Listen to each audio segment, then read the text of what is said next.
সকালটা যদি শুরু হয় গ্র্যান্ড সুলতানের মতো রাজকীয় ব্রেকফাস্ট দিয়ে, তাহলে পুরো দিনের এনার্জি হয়ে যায় যেন দ্বিগুণ। বুফে টেবিলে প্রথমেই চোখে পড়বে বিভিন্ন সিজনাল ফ্রুট, সাথে ছিল জুস বার। এখানে ছিল মিন্ট লেমনেড আর ওয়াটারমেলন জুসগুলো একদমই ফ্রেশ ছিল, ওদের বানানো। আর তার পাশেই ছিল বিভিন্ন রকম সফট বান, টোস্ট, ক্রোসেন্ট, এগুলো সব ছিল। তবে একই ছাদের নিচে এত রকম ব্রেড আর বানের কালেকশন খুব কমই দেখা যায়। আর ওদের কেক অনেক মজা ছিল, আর ওদের প্রেজেন্টেশন আমার এত ভালো লেগেছে যে মনে হচ্ছিল সব খাই, কিন্তু একজন মানুষ তো আর এত খেতে পারে না। আমি জাস্ট দেখছিলাম আর আমার কাছে খুব সুন্দর লাগছিল।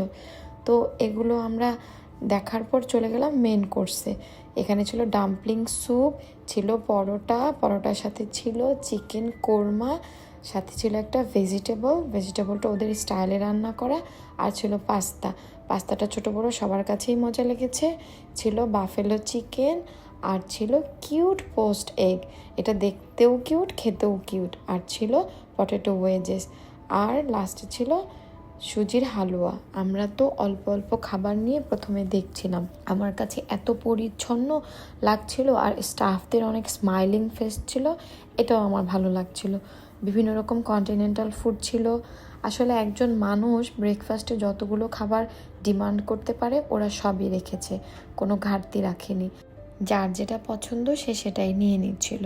এখানে যেমন টুনা ফিশের স্যান্ডউইচটা অনেক মজা ছিল, ফ্রুট স্যালাড ছিল, কাস্টার্ড ছিল ওটস। কেউ চাইলে ডায়েট ফুডও এখানে পেয়ে যাবে যদি কেউ ডায়েটে থেকে থাকে। আর ছিল টক দই। তারপর লাস্টে এসে আমি দেখলাম বিভিন্ন রকম স্যালাড আর ভাতও ছিল। আমার কাছে ওদের আরেকটা জিনিস ভালো লেগেছে, খুব সুন্দর করে ওরা চা বানিয়ে রেখেছে, চাইলে কেউ সেই চাটাও নিতে পারে, আবার কাস্টমাইজ করেও কেউ চা কফি বানিয়ে নিতে পারে।